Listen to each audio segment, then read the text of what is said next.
नमस्कार दोस्तों, देश नीति में आपका स्वागत है। दोस्तों, मोदी हार रहे हैं और इंडिया अलायंस सरकार बना रही है, यानी कि विपक्ष सरकार बना रही है।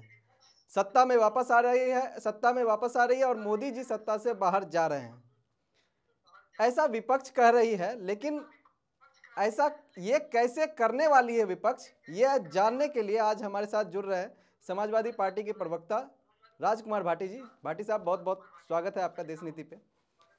तो मोदी जी हार रहे हैं 24 के इस चुनाव में, इस लोकसभा चुनाव में मोदी जी हार रहे हैं और आप इंडिया अलायंस यानी विपक्ष सत्ता में वापस सरकार बना रही है। ये कैसे संभव होने वाला है?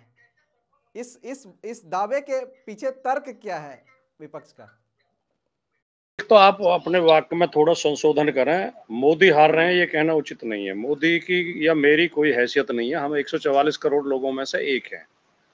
सरकार बदल रही है ये हम कह सकते हैं, एनडीए हार रहा है ये कह सकते हैं, या बीजेपी हार रही है ये कह सकते हैं। मोदी क्या है? मोदी तो जो 543 कैंडिडेट होंगे लोकसभा के, उनमें से एक मोदी जी भी हैं। 543 लोकसभा के लिए कई हजार कैंडिडेट होंगे, उनमें से एक मोदी जी भी हैं। लोकतंत्र में किसी व्यक्ति को इतना बड़ा नहीं बनाना चाहिए। कोई ये राजशाही नहीं है या तानाशाही नहीं है कि जहां किसी व्यक्ति का नाम लिया जाए, किसी व्यक्ति को हराने या जिताने के लिए चुनाव होता है। ये चुनाव, अब जब आपने पूछा कि विपक्ष क्या करेगा, इंडिया क्या करेगा, इंडिया गठबंधन केवल जनता को मुद्दे बताएगा, जनता को इस सरकार की, एनडीए की सरकार की 10 साल की विफलताएं बताएगा। सरकार ने जो वादे किए थे उन्हें पूरे नहीं कर पाई ये सरकार, ये बताएगा। ये सरकार देश को कितना पीछे ले गई है हर क्षेत्र में। देश के ऊपर कर्जा बढ़ा है, देश का काला धन विदेशी बैंकों में जमा हुआ है, देश में महंगाई बढ़ी है, देश में बेरोजगारी बढ़ी है, देश में सामाजिक संबंध खराब हुए, सामाजिक तनाव इन्होंने बढ़ाया है, धर्म के नाम पर लोगों के बीच में नफरत फैलाई है, हर क्षेत्र में शिक्षा का स्तर गिरा है, स्वास्थ्य की स्थिति खराब हुई है, भूखमरी बढ़ी है, लोकतंत्र खतरे में पड़ा है। लोकतांत्रिक दृष्टिकोण से हम नीचे जा रहे हैं, लगातार हमारी रैंकिंग खराब हो रही है, मीडिया की आज़ादी पे खतरा है। ये तमाम मुद्दे हम जनता को बताएंगे और ये समझाएंगे कि इस देश को आज़ादी दिलाने के लिए लाखों करोड़ों लोगों ने कुर्बानियां दी थी। वो इसलिए दी थी कि देश में हम संविधान का राज चाहते थे, कानून का राज चाहते थे, लोकतंत्र चाहते थे। उस संविधान के राज को, कानून के राज को और लोकतंत्र को एनडीए की सरकार खत्म करना चाहती है। इसलिए इस सरकार को सत्ता से हटाना बहुत जरूरी है और सत्ता से हटाएगी जनता, विपक्ष नहीं हटाएगा। विपक्ष केवल मुद्दे समझाएगा। तो जनता इन मुद्दों पे भारतीय जनता पार्टी को और एनडीए को हराने का काम करेगी। तो क्या आपका आरोप ये भी है कि तीसरे टर्म में अगर मोदी जी की सरकार बनती है तो वो संविधान के लिए भी खतरा होगा, संविधान को खतरा होगा? नहीं, संविधान को तो अभी भी खतरा ही है। अभी हमारा संविधान कहता है, चुनाव आचार संहिता कहती है, चुनाव आयोग का नियम है कि चुनाव में धार्मिक प्रतीकों का प्रयोग नहीं किया जाएगा। बीजेपी के जो नेता हैं नरेंद्र मोदी जी, रोजाना धार्मिक भाषण दे रहे हैं, धार्मिक वैमनस्य की बातें कर रहे हैं, धार्मिक प्रतीकों का प्रयोग कर रहे हैं। इनके प्रत्याशी मेरठ में जो इनके प्रत्याशी हैं, जिन्होंने किसी सीरियल में राम की भूमिका निभाई थी, वो भगवान राम की फोटो लेकर जुलूस निकालते हैं, कहीं हनुमान की तस्वीर दिखाते हैं। डीडी नेशनल रामायण को फिर से टेलीकास्ट कर रहा है जिसमें वो मुख्य भूमिका में है। चुनाव के समय में धार्मिक प्रतीकों को उभारना, धार्मिक भावनाओं को उभारना, धर्म जाति की बातें करना, पैसे का दुरुपयोग करना, सत्ता का दुरुपयोग करना, सरकारी योजनाएं घोषित करना या सरकार का बखान करना, ये सब आचार संहिता का उल्लंघन है। अगर चुनाव आयोग निष्पक्षता से काम करे तो इनके बहुत से प्रत्याशियों के पर्चे रद्द हो जाएंगे और इन पर बैन लग जाएगा चुनाव लड़ने का। तो लोकतंत्र को तो इसलिए खतरा, क्योंकि आपने बोला कि एक व्यक्ति को इतना बड़ा नहीं बनाना चाहिए, नरेंद्र मोदी के लिए बोला आपने। तो मैं उनके पार्टी के दो प्रत्याशियों का बयान आपको सुना देता हूं। नवनीत राणा ने कल परसों बयान दिया है कि मोदी लहर के गुमान में ना रहें, के भ्रम में ना रहें, चुनाव को सीरियस लें। दूसरे कैंडिडेट है महेश शर्मा, गौतम बुद्ध नगर से हैं। उन्होंने कहा कि जो मोदी योगी को अपना नहीं मानते वो अपने बाप को अपना नहीं मानते हैं। ये जो महेश शर्मा का बयान है ये बहुत ही गंभीर बयान है और ऐसे लोग ही लोकतंत्र के लिए सबसे बड़ा खतरा है, संविधान के लिए खतरा है। एक जो 2 बार सांसद चुने जा चुके हैं, 2 बार भारत की संसद में रह चुके हैं, पढ़े लिखे व्यक्ति हैं, MBBS हैं, अस्पताल चलाते हैं, वो व्यक्ति ऐसी दकियानूसी बात और ऐसी मतलब हल्की बात कह रहा है, घटिया बात, कि जो मोदी योगी को नहीं मानता वो अपने बाप का ही नहीं है, जो मोदी योगी को नहीं मानता वो देश में रहने लायक नहीं है। तो ये बहुत ही चिंता की बात है। इसीलिए तो हम कह रहे हैं कि लोकतंत्र को खतरा। तानाशाही ऐसे ही तो आती है।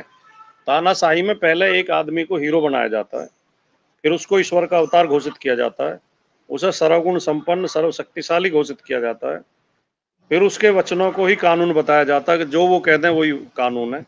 संविधान कानून की हैसियत खत्म की जाती है, न्यायालयों की हैसियत खत्म की जाती है, मीडिया को गुलाम बनाया जाता है, विपक्ष की जो स्वतंत्र आवाजें हैं उन्हें जेल में डाल दिया जाता है, और सरकारी एजेंसियों का दुरुपयोग करके विपक्ष की आवाज बंद की जाती है। इसे ही तो तानाशाही कहते हैं, वही ये सरकार कर रही है। इसलिए हम कहते हैं कि लोकतंत्र को खतरा है और संविधान को खतरा है। आप लोकतंत्र और न्यायालय की भी बात की आपने। पहले तो 700 वकील जो है वो CJI चंद्रचूड़ को चिट्ठी लिखते हैं कि न्यायालय पे, न्यायपालिका पे प्रेशर बन रहा है। अब 2-4 दिन पहले जो है 21 रिटायर्ड जजों ने चिट्ठी लिखी कि न्यायालय पे प्रेशर बनाने का काम हो रहा है। कौन प्रेशर बना रहा है? आप लोग प्रेशर बना रहे हैं, विपक्ष या सरकार? नहीं, वकील भी चिट्ठी लिख रहे हैं, अध्यापक भी चिट्ठी लिख रहे हैं, साहित्यकार भी चिट्ठी लिख रहे हैं, कलाकार भी आवाज उठा रहे हैं। हर वर्ग से आवाज उठ रही है सरकार के खिलाफ। नौजवान दुखी हैं, नौजवानों को रोजगार नहीं मिल रहा। सेना में ऐसी व्यवस्था ये लेके आए हैं कि 18 साल की आयु में लड़का जो भर्ती होगा सेना में, 4 साल बाद 22 साल की उम्र में रिटायर हो जाएगा। और मोदी जी अभी अपने प्रोग्राम बता रहे हैं 96 साल की आयु तक के लिए। अभी उनकी आयु 73 वर्ष है। वो कह रहे हैं सन 47 में तक मैं ये काम कर दूंगा। 47 में उनकी आयु 96 साल हो जाएगी। ये 96 साल का बूढ़ा आदमी कुर्सी पर बने रहना चाहता है और 22 साल के नौजवान को रिटायर कर देना चाहता है। ये देश हो क्या रहा है? देश में अव्यवस्था है, देश की हर संस्था को नष्ट किया जा रहा है। और लद्दाख में आंदोलन चल रहा है, वो जो बैठे हैं एक जो पर्यावरणविद हैं वांगचुक साहब, वो कह रहे हैं कि लद्दाख के लोग चीन की सेना में जा जाके भर्ती हो रहे हैं, जब भारत की सेना में उन्हें जगह नहीं मिल रही, वो 4 साल के ठेके पर रखे जा रहे हैं।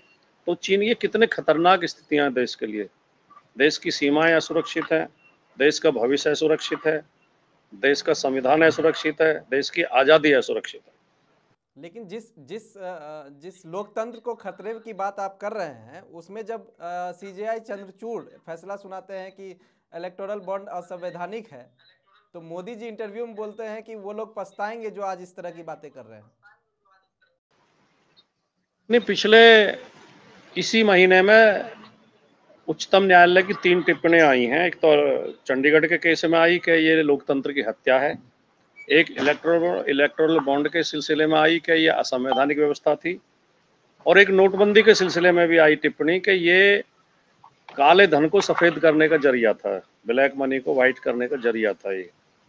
तो इससे सरकार की जो चोरी है वो उजागर हो गई है कि ये सरकार असंवैधानिक काम कर रही है, लोकतंत्र विरोधी काम कर रही है, और भ्रष्टाचार को बढ़ावा देने के लिए काम कर रही है। तो ये सारी चीजें आ रही हैं, जांच में आई हैं।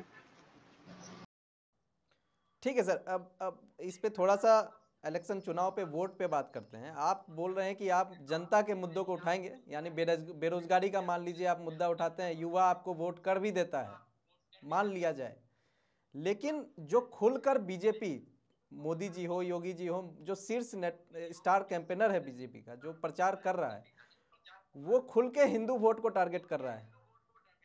वो कोई और टॉपिक छूना भी पसंद नहीं कर रहा है, खुलकर हिंदू वोट बैंक को इकट्ठा कर रहा है। तो ऐसे में जो कि 70% है लगभग, तो ऐसे भी अगर वो उसमें सफल हो जाता है तो भी आप कितना ही मुद्दे की बात कर ले, जनता के मुद्दे की बात कर ले, आपको बहुमत मिलना मुश्किल है। नहीं, भारतीय जनता पार्टी के लोगों की ये प्रयास रहता है कि चुनाव धर्म के आधार पर विभाजन हो, ध्रुवीकरण हो, चुनाव हिंदू मुस्लिम पे आ जाए। लेकिन चुनाव हिंदू मुस्लिम पे है नहीं। चुनाव महंगाई, बेरोजगारी, भ्रष्टाचार, महिला सुरक्षा, इन तमाम मुद्दों पे है। जो चुनाव जो मोदी के खिलाफ लड़ रहे हैं वे भी तो हिंदू हैं। मोदी के खिलाफ जो बड़े बड़े नेता, जितनी भी पार्टियां लड़ रही हैं, उनमें से कौन सी पार्टी का नेता हिंदू नहीं है? क्या बिहार में लेकिन बीजेपी को क्या इस बार अगर उत्तर प्रदेश की ही बात करें या तमाम अलग राज्यों की भी बात करें, राम मंदिर पे वोट नहीं पड़ेगा बीजेपी को? नहीं, अब राम मंदिर के ऊपर कोई हो सकता है 2-4% लोग वोट कर भी लें, लेकिन राम मंदिर कोई राजनीति का मुद्दा तो है नहीं, चुनाव का मुद्दा तो है नहीं। तो जो लोग अपने बच्चों के भविष्य के लिए वोट करेंगे या किसी मंदिर के लिए वोट करेंगे? मंदिर बन गया, मंदिर सुप्रीम कोर्ट के आदेश पे बना है, और सभी पार्टियों शुरू से ये नीति थी, सभी पार्टियों की, सभी समुदायों की, हिंदू भी, मुसलमान भी और राजनीतिक पार्टियां भी शुरू से ये कह रहे थे कि अयोध्या के मसले का हल या तो आपसी सहमति से हो या जो सुप्रीम कोर्ट फैसला दे वो माना जाए। तो जिस दिन सुप्रीम कोर्ट ने फैसला दे दिया कि यहाँ पे मंदिर बनाएगा और मस्जिद के लिए फला जगह जगह दी जाएगी, उसके बाद किसी भी व्यक्ति ने, किसी पार्टी ने, किसी धर्म ने, किसी जाति ने विरोध नहीं किया। तो मुद्दा तो उसी दिन खत्म हो गया जिस दिन सुप्रीम कोर्ट का फैसला हो गया। अब ये कोई मुद्दा ही नहीं है। चलिए, राम मंदिर 24 चुनाव में मुद्दा नहीं है। एक और बात है, मोदी जी का एक नैरेटिव बहुत सेट है, खास करके ग्रामीण इलाकों में, बैकवर्ड लोगों में, कि मोदी जी ने जो 10 साल सत्ता में रहे, उन्होंने विश्व में भारत का डंका जो है विश्व में बजाया है। भारत का नाम जो है अब बहुत मान सम्मान से दुनिया में लिया जाता है। इस तरह का नैरेटिव अब जो है गांव में खास करके फैला हुआ है, लोगों के बीच जो छोटे जगहों से आते हैं। नहीं, मोदी जी जब विदेश यात्राओं पर जाते हैं तो ये, क्योंकि इवेंट मैनेजर बहुत अच्छे हैं, ये वहाँ जो एनआरआई रहते हैं उनको इकट्ठा करके उसमें करोड़ों रुपए खर्च करते हैं। करोड़ों रुपए खर्च करके 500-1000 एनआरआई इकट्ठे करके उनसे वो कराते हैं, मोदी मोदी मोदी मोदी के नारे लगवाते हैं, और वो वीडियो दिखा के ये कहते हैं कि विश्व में डंका बज रहा है। वो इनके ही किराए के लोग होते हैं, इनके द्वारा इकट्ठे किए गए होते हैं, भारतीय होते हैं, कोई विदेश आदमी तो नारे लगा नहीं रहा। अगर आप जब पंडित जवाहरलाल नेहरू, इंदिरा गांधी, राजीव गांधी की पुरानी वीडियो देखें, जो वो विदेश यात्राओं पर गए और वहाँ पूरे जनता ने उनका किस तरह स्वागत किया, तो उसके तो अभी पासंग भी मोदी नहीं पहुंच पाए हैं, उसके तो बहुत नजदीक भी नहीं पहुंच पाए, जितने लोकप्रिय वो नेता थे विश्व में। लेकिन तो इनका बीजेपी ये बोलती कहना है कि डंका बज रहा, और डंका किस बात पे बज रहा? सारे विदेश जो हमारे पड़ोसी देश हैं सबसे तो संबंध खराब कर लिए इन्होंने। लेकिन मोदी कहती है लेकिन बीजेपी कहती है मोदी जैसा नेता ना कोई पैदा हुआ ना कोई कभी होगा। नहीं, किसी के कहने पे कोई पाबंदी थोड़ी है, कोई कुछ भी कह ले, लेकिन इसका क्या अर्थ है कि ना पैदा हुआ ना हो? ये देश इतना खराब देश है कि इसमें अच्छे लोग पैदा नहीं होते? ये जो ठीक है सर, मेरे पास अब आखिरी आखिरी आखिरी टॉपिक पे डिस्कस करूंगा। मेरे पास 4-5 शब्द है, उस पे आप 2-4 लाइन जो भी टिप्पणी रखना चाहते हैं वो रख सकते हैं। पहला आप जो टिप्पणी रखिए, ईवीएम पे कोई क्या कहना चाहेंगे? ईवीएम के ऊपर देश के बहुत लोगों को संदेह है, बहुत पार्टियों को संदेह है, और जो लोकतंत्र की पहली शर्त है कि अगर किसी को संदेह है तो वो संदेह दूर किया जाए। आज ईवीएम को लेकर सुनवाई भी हो रही थी, जिसमें आपको आज की खबर बताता हूं कि मॉक ड्रिल हुआ ईवीएम पे 24 चुनाव के लिए ही। उसमें से 10 में से 4 एक वोट हर पार्टी को डाला गया ईवीएम में। 10 में से 4 ईवीएम में बीजेपी को 1 के बदले 2 वोट पड़ा। इस पर सुप्रीम कोर्ट ने आज इलेक्शन कमीशन को कहा है जांच करने के लिए। तो इसके बाद क्या कहा जाए ईवीएम पे? और ये तो पहले भी आई, मध्य प्रदेश में एक बार पकड़ी गई थी मशीन, उसकी मॉक ड्रिल हुई थी तो सारी वोट बीजेपी को पड़ गई थी उसमें। ये पहले भी, इसीलिए तो हमने कहा कि ईवीएम पे लोगों को संदेह है और लोगों का संदेह दूर किया जाना चाहिए। तो या तो इसकी ऐसी फुल प्रूफ प्लानिंग हो कि जिसमें कोई गड़बड़ी ना हो सके, या फिर बैलेट से चुनाव कराया जाए। ठीक है, ईवीएम पर शक है। नरेंद्र मोदी पे क्या कहना चाहेंगे? नरेंद्र मोदी नहीं, नरेंद्र मोदी अब तक देश में जितने प्रधानमंत्री हुए हैं अब भारत के इतिहास में, सबसे हल्के प्रधानमंत्री हैं और सबसे अयोग्य प्रधानमंत्री हैं।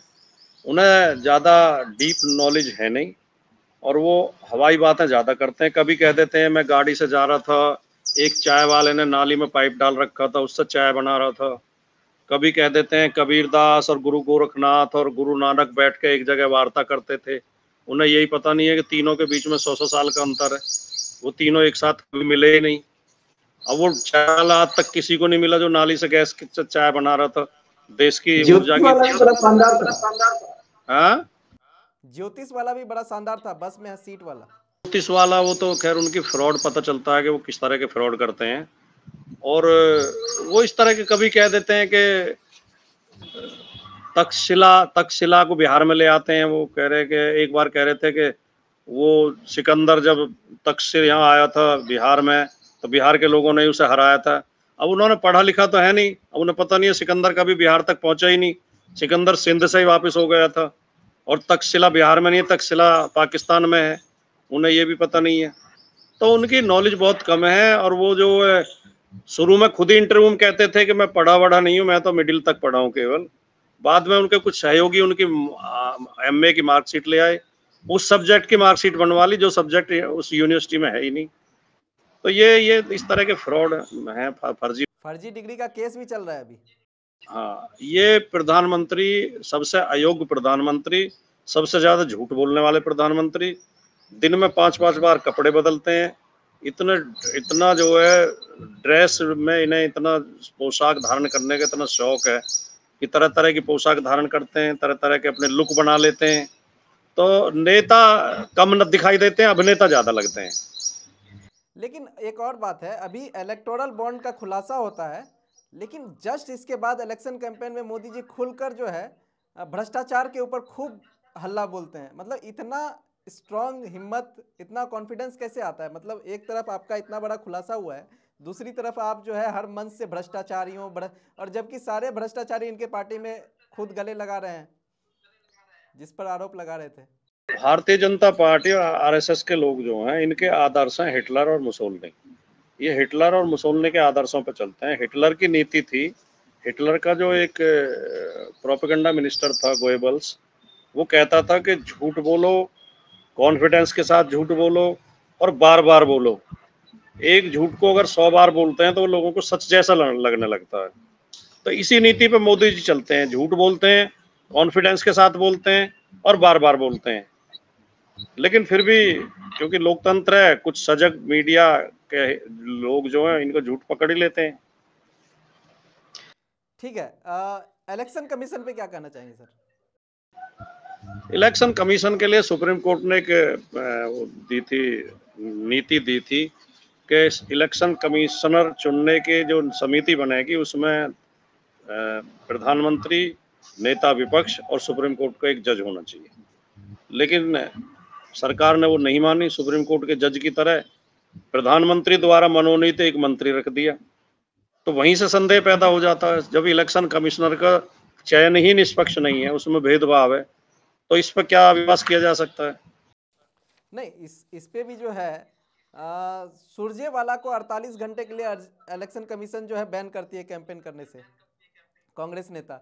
लेकिन खुद मोदी के खिलाफ जो है इतना कंप्लेन इलेक्शन कमीशन के पास है, और जिसके सबूत पब्लिक में है कि उन्होंने धर्म के नाम पर वोट मांगा है, राम के नाम पे वोट मांगा है, चाहे वो IF का हेलीकॉप्टर यूज किया हो, इंडियन एयरफोर्स का, चुनावी कैंपेन के लिए। तो इन सब के बाद भी कोई एक्शन इन पे नहीं लिया जाता है, बीजेपी पार्टी पे नहीं लिया जाता है।